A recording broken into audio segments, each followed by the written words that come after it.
Hey everyone, George here and welcome back to the channel. So today we're going to be focusing on this particular tank right here in a Tetra that I have found to be an absolutely amazing little Tetra that I have never had before, and that is the Purple Emperor Tetra. And it is a beautiful little South American fish that we're going to talk about today. So stay with me and we'll be right back.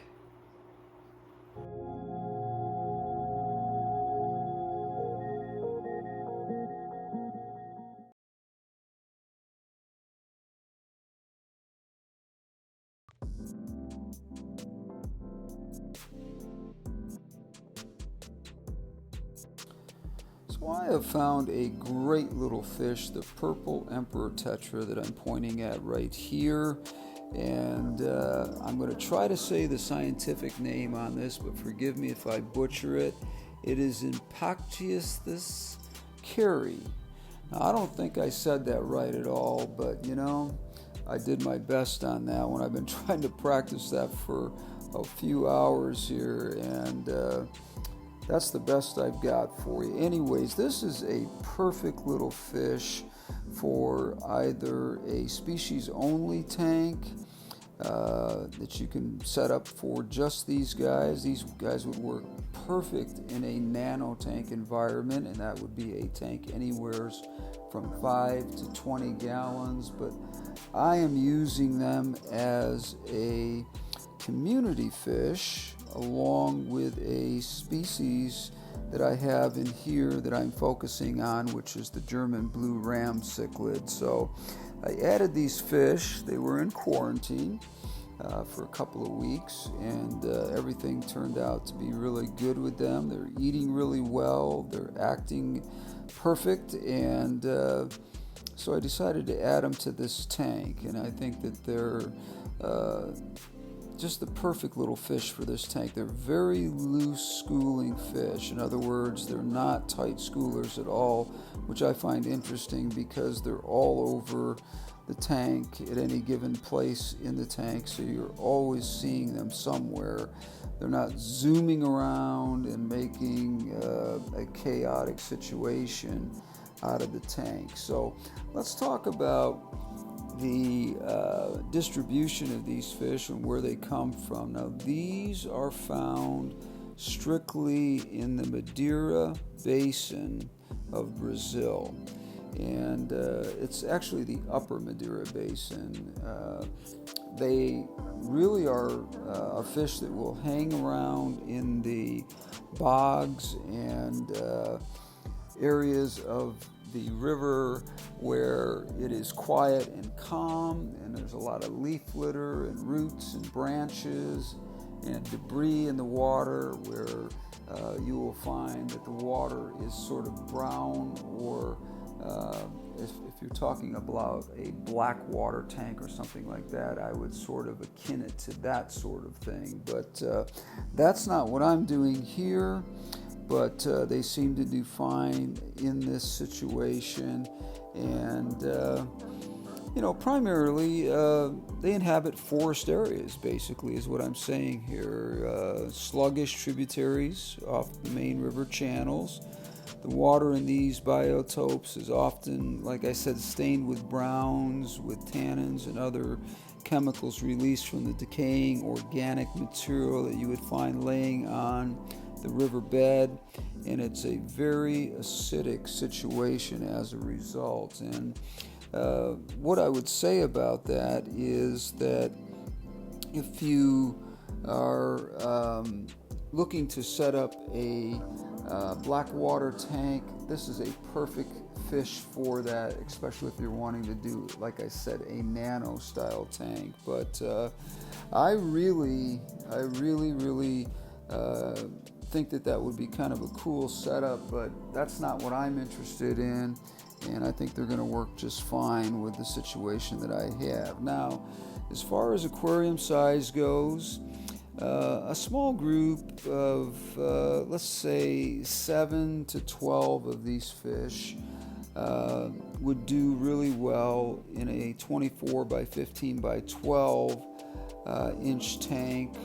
or somewhere around anywhere from 5 to 20 gallons, depending on how you're using them. If you are using them as a species only, you can get away with a nice little 5-gallon. That'll work perfect for these, 5 to 7 gallons, somewhere in there. And as I said, you can set up the environment to be, pretty much whatever you want it to be.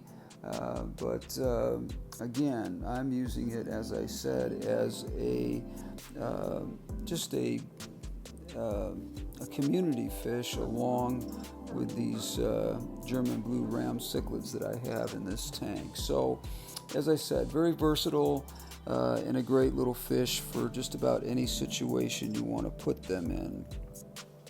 So if you are setting up a species-only tank and you want to put this as a nano type situation, anywhere, so like I said, from 5 to 20 gallons, my recommendation would be is that you put a lot of roots and pieces of wood in the along with some rock. Doesn't really matter what the rock is. I think in this particular situation I'm using a lighter color stone just because I like the contrast. But also you want to make sure that the wood and rock also has a litter of leaves on the bottom. If you're making a black water tank, that are going to release those tannins into the water and make that water acidic, and these guys will absolutely thrive in that particular situation. Alternatively, a well-maintained, heavily planted tank will do really well, although it will survive in a small, simple, sparsely arranged tank. As I said, its colors will often become washed out and tends to be shy if you put too much in the tank. So be careful not to do that, because these fish will hide. They're very similar to the Emperor Tetra, who is another great fish that I have done a couple of videos on, and I'll put that at the bottom here. So if you want to check out the Emperor Tetra, you can go look at that video. But the bottom line is that these guys occupy the middle to the top of the tank. I've noticed that they're just kind of all over in that area. You very seldom see them at the bottom unless they're picking food off. I recommend using a sandy bottom as well in any situation, whether you're making it a black water, small, weak tea sort of look to the water, or if you're using it as I am as a community fish along with my German blues. That's still important that they have sand at the bottom. They just seem to like that as a substrate. And again, any kind of plants that are in use of dim light, in other words, it doesn't require a lot of light, like a nubius, some Java fern, or even if you can find some other plants that can just be tucked into the rocks and between the branches and things like that in the tank, it'll look really, really pretty sharp. Now the water conditions, let's talk about this a little bit because this is really important.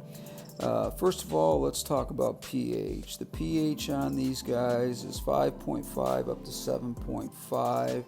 Now the recommendation is 5.5 to 7.0, but none of these fish have probably been caught in the wild. These are probably tank raised, and the pHs are probably all over the place. So, but they do not like alkaline conditions, so you want to stay away from having the water beyond that 7.5 because they're just not going to like that. As far as temperature goes, 76 to 80 degrees is perfect for these guys. That's 24 to 27 degrees Celsius. And one of the things I would tell you is I have this tank here sitting right around 83 degrees because the German blues need that warmer water. And as long as you don't see your fish gasping for air at the top or anything, as long as you have good water flow at the top of the tank, these fish are going to do fine in that environment. So don't hesitate if you have to pump that up a little bit, 2 or 3 degrees, and they will do just fine. Now, as far as diet goes, no special requirements really. These fish will pretty much adapt to eating just about anything you put in the tank. I like that because I don't like feeding my fish special diets for a particular fish in a tank. I like all the inhabitants to come from the same region. South America in this particular case, Brazil and Peru are where the German blues are found, and these guys are found in Brazil, so they'll pretty much eat anything that you throw in the tank as long as it's high in protein and is a good quality food. That's truly something I recommend, is making sure that you do use a good quality food. Now, if you're trying to get them something a little bit special, I would recommend some brine shrimp or some Daphne and other foods that are similar to that. Just remember that these fish are only going to get to be between 1.5 and 2 inches. If they reach 2 inches, I'd be extremely surprised, but 1.5 inches is typical for these guys. Now, let's talk about sexing these fish, because it's not something that's very hard to do. This is one of those fish that's kind of uniquely set up to be able to sex them pretty easily. If you look at the male and you look at the back small fin just behind the larger fin on their back, you're going to see a small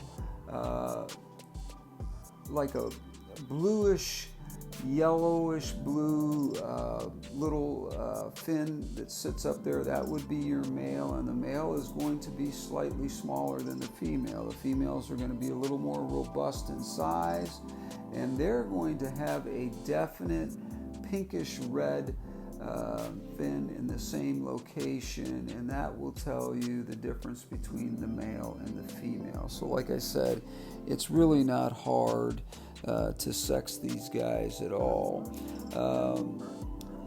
The females are just far less colorful, and that just seems to be the way it is with every fish out there. And as far as body shape goes, the males, like I said, are a little thinner and smaller, and the females tend to be a little stockier in body shape than the males. And so therefore, if you're looking at the fish in this tank, the larger, and I have looked at these guys really closely, almost every time when I look at the larger ones, I can see that little red small fin just behind the larger fin on the back, and every time it's a female. So they're really not hard to sex at all. If you're going to breed these guys, you need to set up a separate tank. I really don't recommend trying to breed them in the tank such as this, as a community tank. You want to raise, if you want to raise a decent number of fry, something around an 18 by 10 by 10 in size is fine. In other words, just a small 5-gallon tank would work, and you could even get away with something a little smaller. This should be, like I said, a very dimly lit tank containing clumps of fine leaved plants such as java moss, or a spawning mop of some kind to give the fish somewhere to deposit their eggs. Alternatively, you could cover the base of the tank with some kind of mesh, but I don't recommend trying to get into all that. That just makes things really difficult. And again, pH should be 5.5 to 6.5 for spawning, and I recommend a bubble sponge filter for that particular situation. You don't really need to fill the tank up with a ton of stuff. I think that as far as just some basic information on these fish, I think I'll just go over it a little bit with you, some notes that I took on these guys. And what I think is some important stuff is they're a pretty little species and can be seen for sale with various common names, including the Blue Emperor, Regal or Royal Tetra. It's sometimes confused with the Emperor Tetra, which this is not at all that particular fish, but can be easily distinguished as it possesses a adipose fin that is very obvious on the Emperor Tetra, and that's something that you should be able to discern very quickly. Thank you for joining me today. I appreciate it. I think that this is a great new little fish that I've really enjoyed watching over the last couple of weeks as I've watched these guys in quarantine and then move into this main tank here. But I wanted to bring this species to your attention because I don't think that this fish gets enough interest in it because it's not that well known, and it's typically, like I said, confused with the Emperor Tetra, which is a much larger fish and completely different looking in the sense that the whole body on the Emperor is very dark purplish blue, and this particular fish, as you can see, has just this line of blue going through its body, and it's very distinguishable from the Emperor Tetra in that sense. So thank you for joining me today. Please give me a thumbs up on this one. I really appreciate that. Also, subscribe to the channel if you haven't already. We do have a giveaway coming up here in the next couple of weeks, and I'd like to see you be part of that. And that is for anyone who is subscribed already, and anyone who subscribes now. We're just going to do a simple 2 giveaways, and that will be a gift card of some kind. We're going to figure out exactly what that'll be. Also, leave your comments down below if you know more about this fish that you want to share with us. I really appreciate it because, as I said, it is a new species to me that I've studied pretty hard over the last couple of weeks and talked to a lot of people about. And I really think that it would be a great asset to any community tank, or if you're, like I said, wanting to do a small black water, nano-sized tank, perfect little fish for that. Thank you again for joining me today. We will see you on the next one. Don't forget to hit that bell up at the top. That gives you an indication of when we have a new video out. And there's a lot of fun things being planned here. As I said, there was going to be something really special about this tank that we were going to do just a couple of weeks ago. I mentioned that, and we went ahead and did that, and I hope you enjoy it. Thanks for joining me today, and we will see you on the next one.